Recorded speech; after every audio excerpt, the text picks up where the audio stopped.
A veces cuando uno le hacen una pregunta, tiene miedo, porque quizás una pregunta en salud encierra muchas otras cuestiones de discriminación diagnóstica, de saber cuál es la situación del paciente, por qué lo llevó el paciente a ese momento, cuáles eran las condiciones, aunque le parezcan mentiras, climáticas. Pero, bueno, hay una pregunta interesante que se la voy a trasladar a Tristán. ¿Cómo te va, Tristán? ¿Cómo anda, Ricardo? La laringitis estridulosa. Hablamos y la gente quería saber más. Lo he escuchado en la radio y se lo repetimos tanto por radio como por televisión. ¿Qué es la laringitis estridulosa? ¿Cómo se soluciona y demás?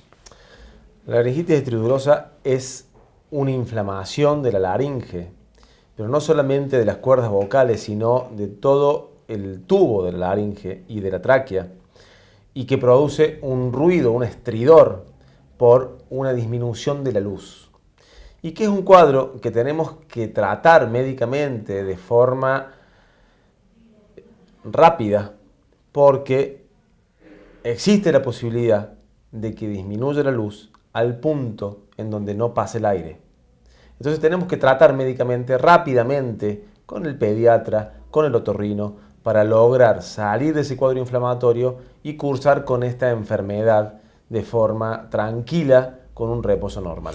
Pues sabes que me dejás pensando, ¿no? Porque durante muchos años yo tenía la idea de que era muy aparatoso, era muy ruidoso, pero no ponía en riesgo al niño, porque generalmente es el niño sí, el que lo padece. Aunque algún adulto suele hacer laringitis de este tipo, ¿no?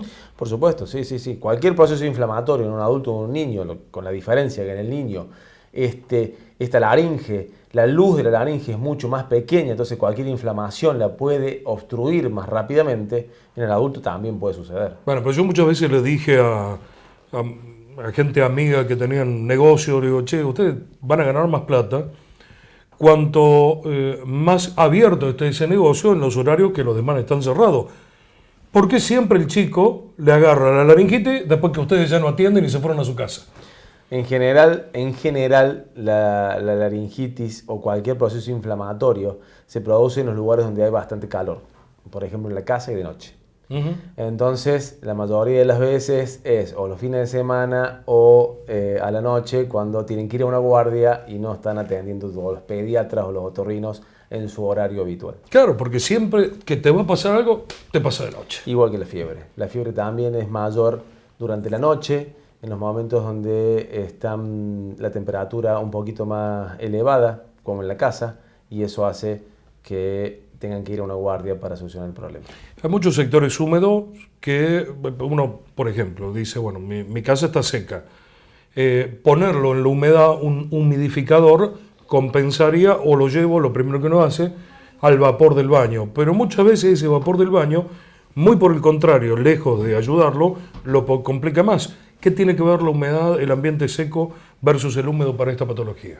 El ambiente húmedo siempre va a ser un poquito mejor para este proceso inflamatorio de la laringe, pero sí existe en aquellos ambientes húmedos, puede haber broncoespasmos por este mismo cuadro que empeoren el cuadro inflamatorio y nos empeoren todo el cuadro de la enfermedad.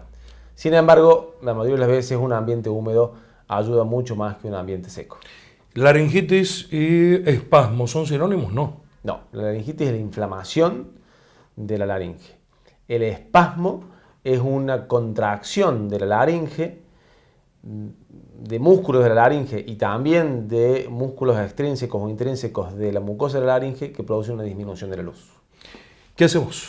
Lo pusimos, ya dijiste, porque me entró uno y decía, no, quédese tranquilo, métale un rato al baño, dé la vuelta a manzana. ¿Me está diciendo que puede ser riesgoso? Cuando hay una laringitis o hay un espasmo laringio, yo sugeriría que lo lleven al pediatra, que lo lleven a una guardia para que le den el tratamiento necesario y evitemos alguna complicación mayor. ¿Se enferma quien quiere o quien puede de esto? Porque hay chicos que lo hacen a repetición, otros que lo hacen una o dos veces en la vida. ¿Podemos entender que esto es la antesala, por ejemplo, de un asma?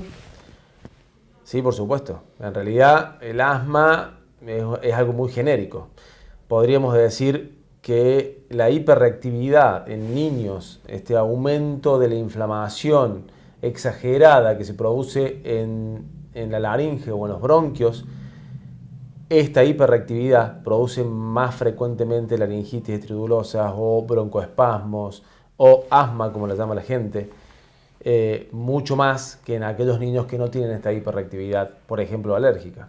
Habían otros, hace muchos años, estoy hablando 25, 30 años en La Falda, donde yo me crié, en la zona de Huerta Grande, La Falda y Valle Hermoso, y estaba el médico del pueblo.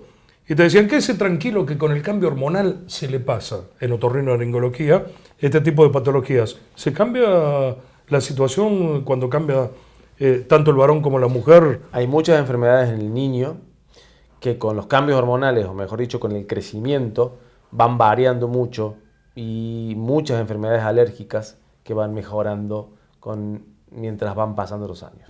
Mirá vos, eso es interesante. Para cerrar, no pensaba hacerte esta pregunta, pero creo que es importante. Entró un mensaje de texto la semana pasada donde decía: ¿qué puedo hacer? Usted sabe que estoy con una gripe, ya tomé todos los antibióticos que encontré y sigo. La gripe se cura con antibióticos, la laringitis se cura con antibióticos, los espasmos se curan con antibióticos. Digo, cada cual en su casa, no ante la presencia de un profesional. No, ninguno de estos cuadros que acabas de decir se curan con antibióticos. Hay tratamientos médicos que son sintomáticos para disminuir los síntomas y pasar más rápidamente y más confortables esta enfermedad. Y los antibióticos se reservarían en el caso de que estos cuadros hagan una complicación, como por ejemplo, si hicieron un cuadro síndrome gripal, para evitar la neumonía, o para evitar la sinusitis, o para evitar la faringitis, se puede llegar a dar antibióticos. Pero en general, si no tenemos ninguna complicación con un tratamiento sintomático que te va a dar el pediatra, el clínico o el otorrino, vamos a andar bien. Tristán, hasta la próxima. Muchas gracias. Muchas gracias, Ricardo.